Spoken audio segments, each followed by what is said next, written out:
catch the spirit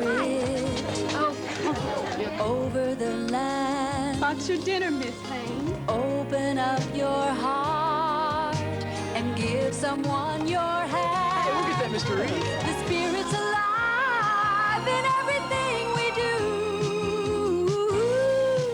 do. Reach out your hand I'm sorry. and catch the spirit too.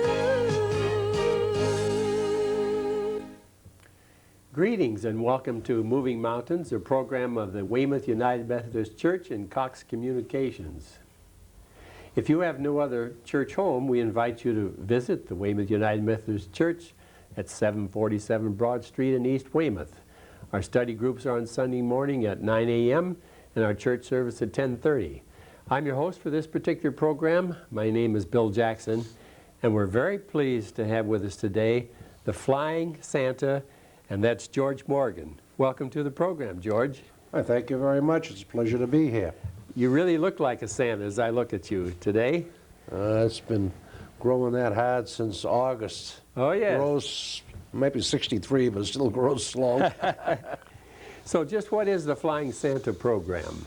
The Flying Santa program originated back in 1929 when a float plane pilot was flying his route out of Rockland, Maine, about a week before Christmas. And when he had finished his route, he was up in the Penobscot Bay area, and a northeaster blew in. And back then, they really didn't have the type of weather forecasting, and they didn't have the high-tech items in the planes to help them. Yes. And he got blown off a course, and the snow kept coming and coming and coming, and the plane started to get heavier and heavier. Oh. And he was getting lower and lower, and he was flying about 500 feet, and he thought he was still over land, and he happened to spot a light Yes. in the murk, and he banked around it a couple of times, and he was able to recognize it as the Dice Head Lighthouse at Castine, Maine. So he was about 30, 40 miles off a course. Uh-huh. But because of his experience in flying, he knew exactly where he was from that light, and he was able to set a course by following the beams of 5 other lighthouses back to Rockland, where he landed in the water. It was a float plane, taxied up on to the runway at the airport, and promptly ran out of fuel. Wow, that was close, huh? It was very, very close. And Bill Winkapaw was his name, and he was a very devout fellow. He was a religious fellow, a very, very nice man. He reflected on that for the next 2 days,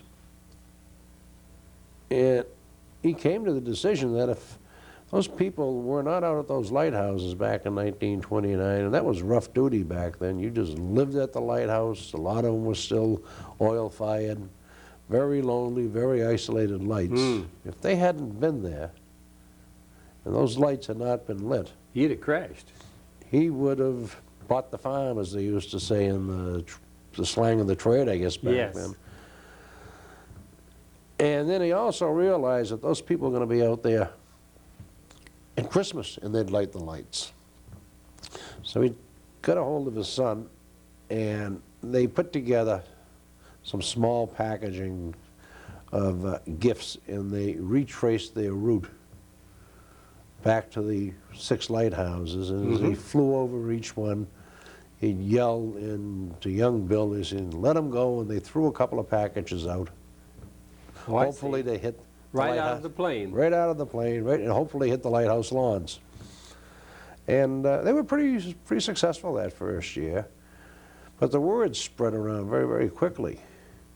And the lighthouse keepers were most happy that somebody finally paid them a little attention, I guess. And it got into the newspapers, and the word started to spread. And the following year, they increased the number of their lights. This would be about 1931, No, would it? no, it was just in the 1930. Right, And okay. by 1932, they were doing 117 lights. 117. Well, Where- it became a All along the coast. all then. along the coast. They were flying from way up north in Maine all the way down to New Jersey. Hmm. And of course, everybody wanted to be on their list. It was quite the thing to have a flying Santa come deliver you a Christmas gift. Didn't know there were that many. Actually, there's well over 250 lights just on the East Coast. There's 157 lights, I believe, on the rivers. Yeah. Is that still true today? Oh, yeah, the lights are still there. Okay. Excuse me. In 1932, the author and historian and teacher Edward Rose Snow of Winthrop heard about the Flying Santas flights, and he sought out Mr. Winkapaw, and he wanted to know if he could join him. Mm-hmm. So Mr. Winkapaw invited him along. By now, they've got a much bigger plane. They've got a few sponsors to help alleviate some of the costs. And off they went again. And in 1933, Mr. Winkapaw was offered a position in Bolivia or Chile, I forget which one now, to fly gold out of the Andes Mountains. Mm-hmm. But he didn't go down there for 3 years. And Mr. Snow thought this was so marvelous that he assumed the responsibility. Good. And Mr. Snow continued. He flew every single year with his wife, his family, his daughter, his son-in-law. Every year except 1944 during the war, they grounded them. The military had grounded them that year. Mm-hmm. And Mr. Snow's last flight was in 1979. And in 1980, he took ill. Now, Mr. Snow was the one that I remember reading and hearing about. Well, he was local in the papers. He used to get some pretty good coverage. Mr. Snow was a marvelous character himself. Mm-hmm. He was a marvelous writer. He was a great historian. He was a wonderful teacher. A lot of people don't realize that Mr. Snow was one of the gentlemen that was so instrumental in saving the Boston Harbor Islands from what we have today.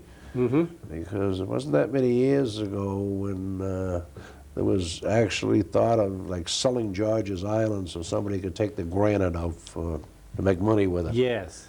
And himself and a few other people with a little more smarts than some other people in those days fought it and were successful. Mm-hmm. So the Flying Santa has been going on since 1929, and then, So there must have been quite a few over these years. oh yeah, there was Edward Rose Snow, there was Bill Winkapaw. In 1980, when the museum, the whole Life-Saving Museum was just really starting up, they had planned to do some type of a little testimonial, little honorarium for Mr. Snow. And they found out that he was ill. Oh. And he was not going to be able to complete his flights that year. Mm-hmm. His health just prevented him. So the director of the museum at that time was Judith Van Ham. And she approached Anna Merle Snow, and she asked if the museum might help in some way by stepping in and doing the flight that year. And Mrs. Snow thought that was wonderful. And she passed over Ed's suit to the museum's first Flying Santa, Mr. Ed McCabe. Yes. And that was the week after Thanksgiving, so we really didn't have a lot of time to To work things out. work things out. But they were successful. Judith Van Ham must have been involved in the whole life-saving for quite a while, because we had her on this program just recently. Mm-hmm. Yeah, Judy was from its founding in 1978 until the spring of this year. Judy was the director of the Hull Life-Saving Museum. Yes. She did resign this spring as she accepted a position as the president of the Friends of the Carousel. But Right. Judy was very, very instrumental Right. about keeping the carousel in Hull. Okay. Well, getting back to the Flying Santas now, You mentioned several. There have been others since then, I guess. Yeah, Mr. Ed McCabe, he flew it for 2 years. I didn't join the museum until the spring of '81. Mm-hmm. And they were looking for somebody to, at that time, to kind of keep the program on a track because Mr. Snow had passed away, and it was the family's wishes if we could maintain the tradition for him. A wonderful tradition. And back then, we also thought that the tradition would come to an end because they were starting to automate the lighthouses. And Yes. when they automated them, they were pulling the people out of them. So there would be nobody there to visit. However, that has been reversed since then. I wonder why. Mainly in this because, world of automation, yeah, we're getting rid of people doing things like that, aren't we? well, you can get, you can automate the light. We can make the light turn on and turn off. Yes. You can sound the fog signal. You can ring the bell by automation. But you still need the security of people living at these. You still need somebody to paint the lighthouse, mow the lawn, take care of the quarters, Uh-huh. and for just actually for the security, and also, even more important, to be a host upon the grounds for visitors, because people do treasure, like to listen. they visit treasure lighthouses. lighthouses, Yes. yes. So I have been involved since 1981. I first flew in 1982 with Ed, and 1983 I assumed the role almost full time because Mr. McCabe was also part of the Hull Life Saving Museum, but he was the director of their maritime program, and that was expanding very, very quickly, and it was a full-time position for Ed to just take care of his maritime program. And the Flying Santa program doesn't, probably takes over 1,000 hours a year now. Wow. By the time you, when you add up all the numbers at the end of the year, just to keep this thing going. I mean, Now, it's let me get one thing clarified in my own mind. Does the Flying Santa pilot the plane, or is the just the occupant who goes around and makes sure that the goodies are deposited at the lighthouses? well, number one, we don't use planes anymore because it's there's a federal law happened to be passed back in 1981 that says you cannot fly a fixed-wing airplane closer to under 500 feet to a lighthouse. Okay. So it was suggested we use helicopters. Right. And Mr. Snow had used a helicopter on a few occasions in his later years. So now we use helicopters, and no, I do not fly. I Take sit special in the king seat. Special skills to operate a helicopter. doesn't it? Certainly does. Even more than the fixed-wing Certainly airplane. does, and I admire those pilots. They are very, very good. We've had quite a few pilots over the years, and we had one especially was Mr. Russ Johnson. Yes. Mr. Johnson came on board back in 1981, that first year. When they first were handed the red suit, they didn't even have the slightest idea where to start. And their inquiries led them to Mr. Russ Johnson. And Mr. Johnson was working for a private contractor who owned a small helicopter company called East Coast Helicopters out of Rhode Island. And Russ brought the helicopter up, and he flew them for 2 days in a row. He flew them around the Boston area, and then he flew them down around the Cape. And they had negotiated a price, because they didn't have any budget back then at all. They negotiated a price that they would pay for the fuel. And All the rest was donated. all the rest was donated, including the use of the chopper and the pilot's time. Great. And then when he got through, he says, my boss doesn't know it yet, but he says, this is so good, we're going to pick the fuel up, too. So, excuse me, Russ And Russ continued to fly us until 1991. The helicopter, we still use the same helicopter. It did until 1992, I beg your pardon. The helicopter was sold 3 different times. Different companies assumed it, and I guess we must have been in a line item budget with them because we went along with them. Oh, But alas, those days are gone now. Now we have to pay for that service, so we have to do a lot of fundraising each I year see. to come up with the funds that are necessary for us to pull that off. yeah. About how many lighthouses are you serving now? We will do 27 lighthouses this year. Uh-huh. And We- how long will that take to do that? It'll be 3 days. It'll be Saturday, About nine stops every day, huh? 7 stops one day, and 10 and 11, yeah. Yeah. Are you still just flying over and dropping things, or No, we land. you actually land? We land at every facility. Oh, yes. That's what you can do with the helicopter. That's right. We land at every facility. We get out. Santa gets out. At every facility now, the lighthouse personnel and the lighthouse keepers, we gave them the opportunity to invite a few of their choices friends that are 8 years old and under. Oh, that yes. come.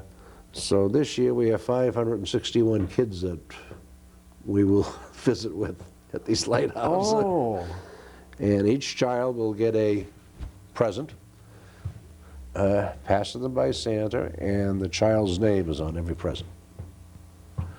that's what takes some of this 1,000 hours you were talking that's, about. the logistics. The logistics can be very difficult. Because you have to have these names quite a bit in advance then. When we were packing up, we were trying to finish up that list Tuesday night. We were at the Coast Guard station in Hull where we were wrapping. And first we had isolated the whatever the gift was into a big shopping bag that said girl 1, girl 2, girl 3, girl 4, all in, male, male, male, all the way up. Those were wrapped, and after they were wrapped, we had a list from each lighthouse. So it was just like a warehouse. Somebody sat there and wrote the tag and sent the order picker out to find Oh. that age group, and that went into another bag till we were done. And we were done with that Tuesday night. That went very well, and the fax machine started spitting out more names Wednesday and Thursday. How do you decide what to get? That's a problem for most of us when we go Christmas shopping. Well, there's 2 key things that are involved in it. The first one being weight. Oh, all right. You can only lug so much in Uh-huh. the helicopter. And what we can't carry with us, we have to pre-ship by UPS. So you have to keep the weight down into consideration. And then there's the budget. You put aside so much money in this budget to purchase these things. So it takes a little doing, but we can manage.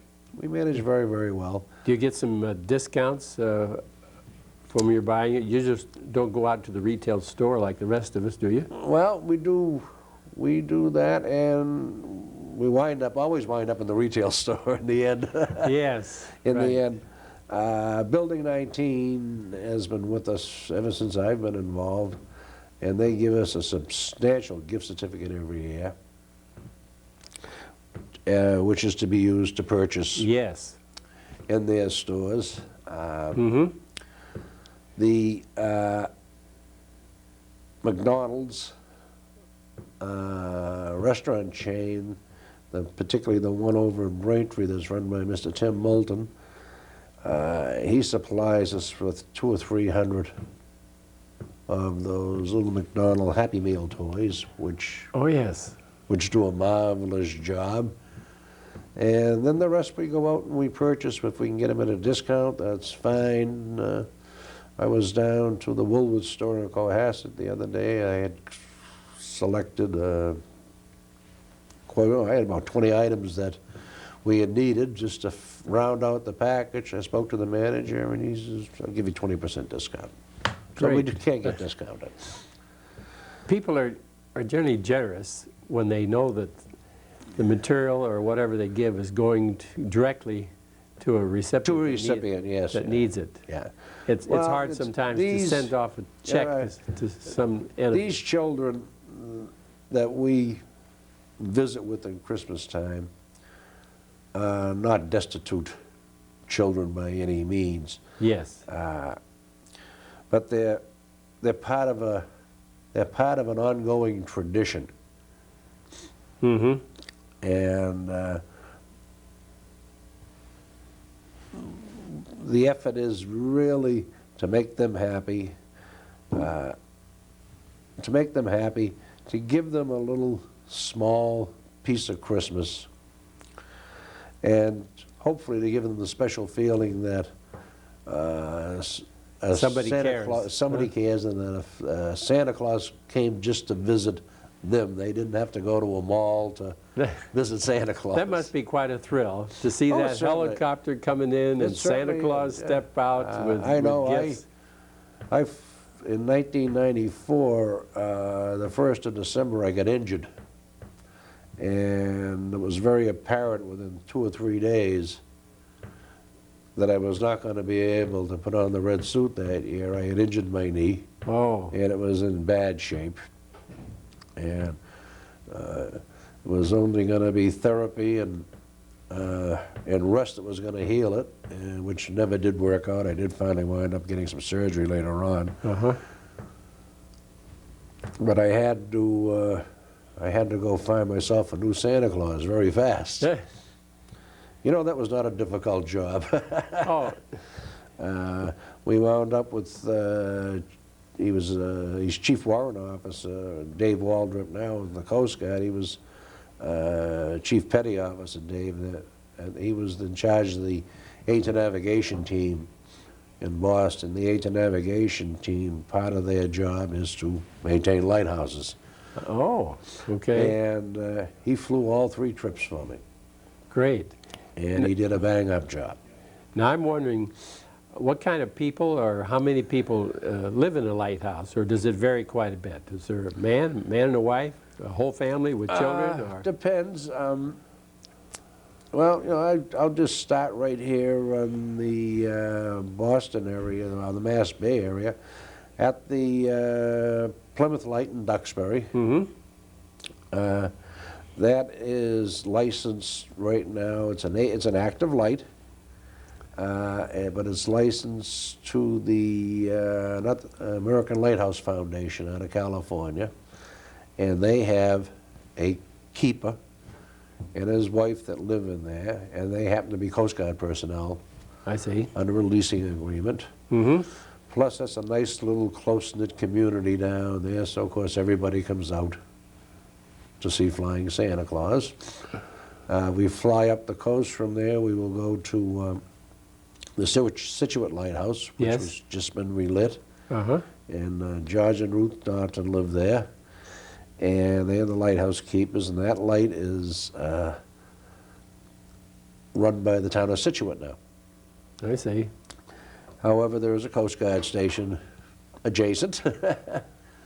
So we invite all the Coast Guard personnel to come up and bring their families and their kids. And the people in the lighthouse are the ones that furnish the names to you of the children, right? They furnish some names, and the Coast Guard furnishes other names.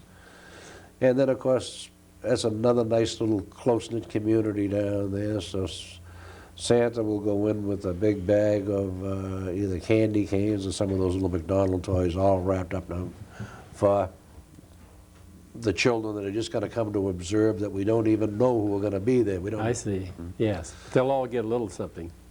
Oh yeah, you can't see a Santa Claus. You can't go see Santa unless you get something.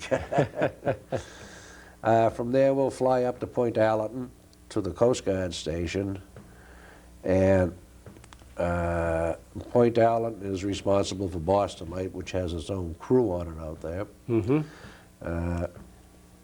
So we'll do a little presentation at the Point Allen Coast Guard Station, and then fly out to the light. And there's 3 people out there that are stationed, plus an auxiliary. And I know there's 4 or 5 children that they're going to have out there for us that day. And when we finish there, we'll fly across the harbor to Eastern Point in Gloucester. And there's 3 families that live at that one, all Coast Guard. Plus, like I say, we allow them the latitude to bring their cousins, their nieces, their nephews. And when we finish with that one, we will just jump up to the north side of Cape Ann to the Annisquam Lighthouse, where in residence there is a Coast Guard family. Chief Petty Officer, of course, he invites all his troops to come down with their kids. And that's a unique... I guess there's a lot of interest in seeing Santa come in by helicopter. And that's a unique place up there, too, Annisquam. We actually have to land in somebody's backyard. Oh, really? And then we'll finish up the day at Newburyport, at the Plum Island night. And excuse me. I remember several years ago we had a Coast Guard family who attended the Weymouth United Methodist Church, and he was responsible for keeping the lights in repair. And so he went from one place to another, checking up on Yeah, he probably worked for one of the ATA navigation teams. Yeah. And then we'll repeat that again. We on this coming Saturday, weather permitting, we will leave Norwood and fly to 2 stops in Connecticut, and then over to Northport on Long Island, and then the other end of the island up to Montauk, which is a museum now, but it's still a lighthouse and it's still lit. Yeah. Well, I can understand back in 1929 how lighthouses were so important, but in the day of the navigational aids we have now, are the lighthouses, how do they fit into the pattern? Well, when you're coming in a fog... In a boat or plane? In a boat mainly, but even in a plane. But if you're coming in, or if you're a pilot coming in, you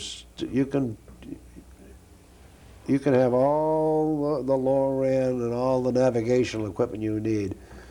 They still look to get their bearings on a light.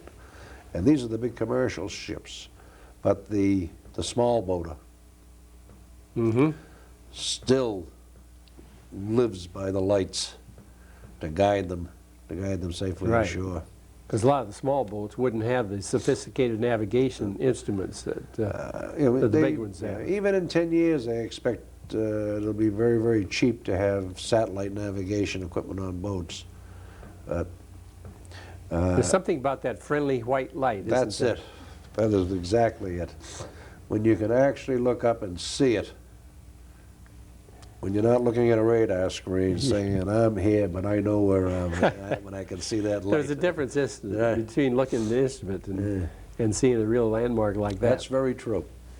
Well, we have less than 2 minutes left in the program, but I'll bet you have a lot of interesting stories. Do you have a short one? Yeah, I think I'll tell you a real good quick one. 1984, we were packed up, all done, all ready to fly, and a gentleman called me up and he gave me a present. He said, I want you to find me a little boy and give him this train set. Oh. I said, well, marvelous. And I said, what am I going to do with this thing now? My wife says, find somebody. So we did. Yeah. I looked, there was a little boy down the Highland Light. Okay. And we flew in there, we got off the helicopter, little fella comes over, and I was waiting, while we were waiting for the girls, they were coming up over the hill from school. He says to me, Santa Claus, he says, you bring me what I asked for? And I says, what? you know, up Okay. to Santa. I said, what did you ask me for now? I can't quite remember. He says, I right. asked you for an electric train. Oh, isn't that wonderful. You know, I just got the signal that our time is up. Okay. But that's a good story to end with. Yeah. So that God must have been at work in that situation. Oh, he huh? certainly was that day. So it's been wonderful to have you on the program. George Morgan, the Flying Santa, and I've been your host, Bill Jackson. We say good day from Moving Mountains.